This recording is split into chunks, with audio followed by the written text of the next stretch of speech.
Hello there! Welcome to Okinawa, Japan on AVCS. Today we're going to be working on this vehicle here. This is a merged GC8 and it's having a boost issue.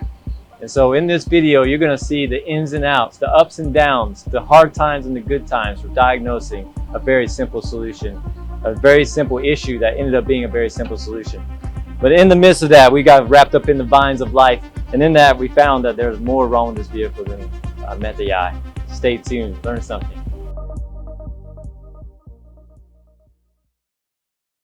Good afternoon from Okinawa, Japan, home of Oki Series. Today, working on a 95 GC8.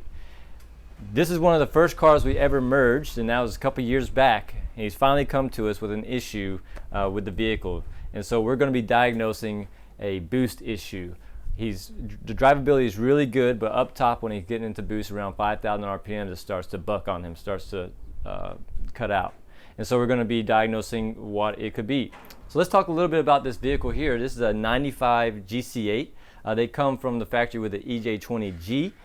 We actually merged this vehicle and put an EJ205 in it. They come out of the Bug Eyes, Blob Eyes, even the Hawkeyes, WRXs. They have single AVCS.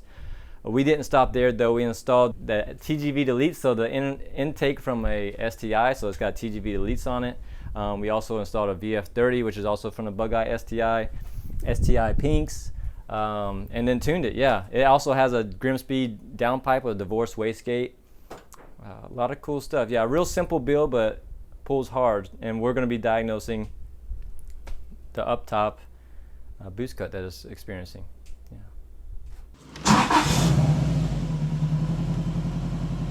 All right, with this issue, we unfortunately do not have a check engine light to go off of, so it's not going to be telling us anything. So we're going to have to just feel it out, experience the issue ourselves. So let's take it for a test drive.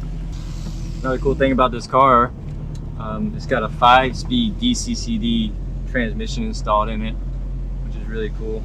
JDM, 100%. They come out of the Type RA STIs or the Type R STIs. Little fun fact for you guys, here in Okinawa, the fastest you can go is 49 miles an hour. That's 80 kilometers an hour on the expressway. Most places, like the road that we actually work on, that's speed limit is 20 kilometers an hour. That converts to roughly 12 miles an hour. That's ridiculous. I can run that fast. Okay, so what we're going to do is position ourselves in a spot and do a little pull here. Okay. Yeah, it's around 4,500 RPMs. It starts to break up. Yeah, falls on its face. It doesn't really pull through the gear.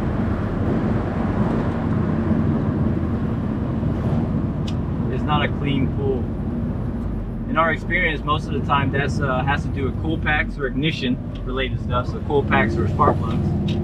Let's do another one. Let's check boost. Yeah.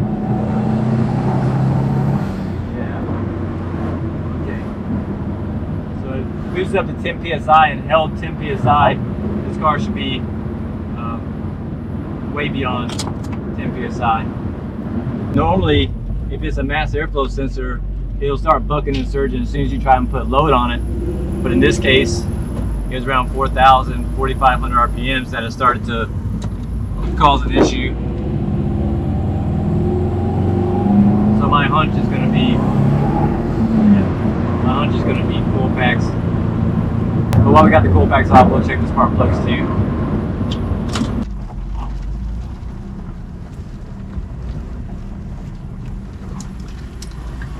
Alright, so what we're going to do is remove the coil packs and check the spark plugs. We have a good set of used coil packs that we're going to install.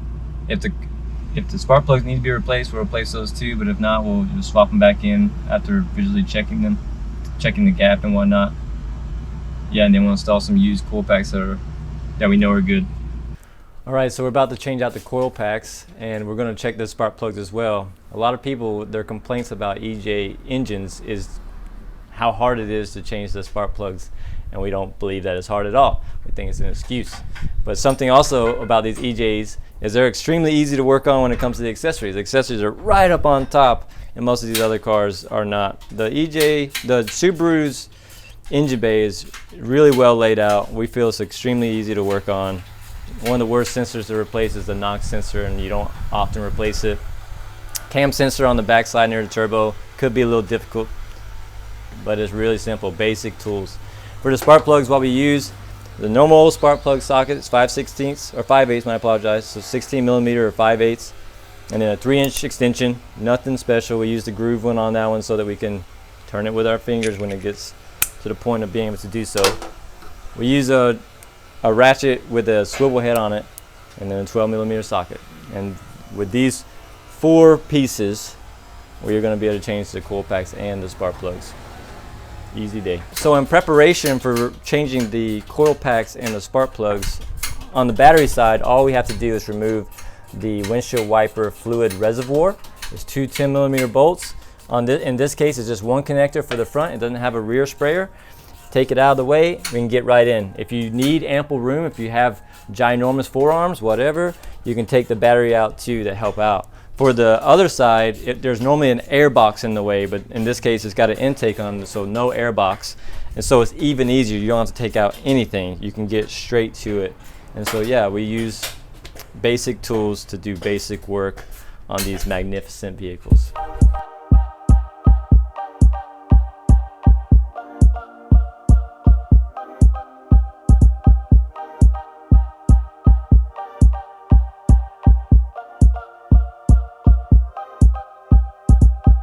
Let us go. Let us be about our business. Okay, we're at peak performance right here. See it?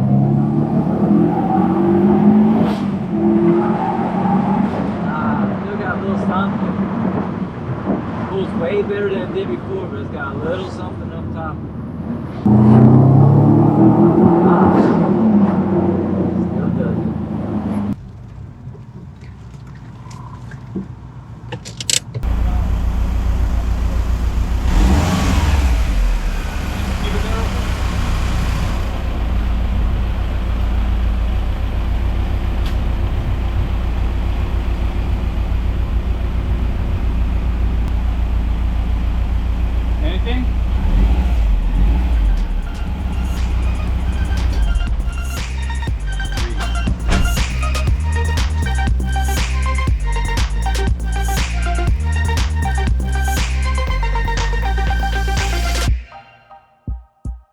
Alright, so we hooked up the computer because this is a merged vehicle. We're able to actually log it, and we're looking at the AVCS.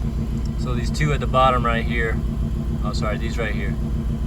See, this one over here is actually fluctuating and moving like it's supposed to be, and this one's stuck at 0 right here. But every once in a while, if you rev it up, or even when you start it, it maxes out at 51 degrees. 45 degrees is normally max. So check this out. See that right there? Now it's moving. Let me show you what we're doing to make it move. We've done pretty much everything we can associated to the AVCS. Now it's got to be something to do with wiring. So Kevin's over here touching things, and look at this right here. Touches the main harness stuff. Super chopper right there. And it goes straight. That's what's causing the AVCS solenoid to fluctuate so drastically. So it looks like we'll be pulling apart a harness.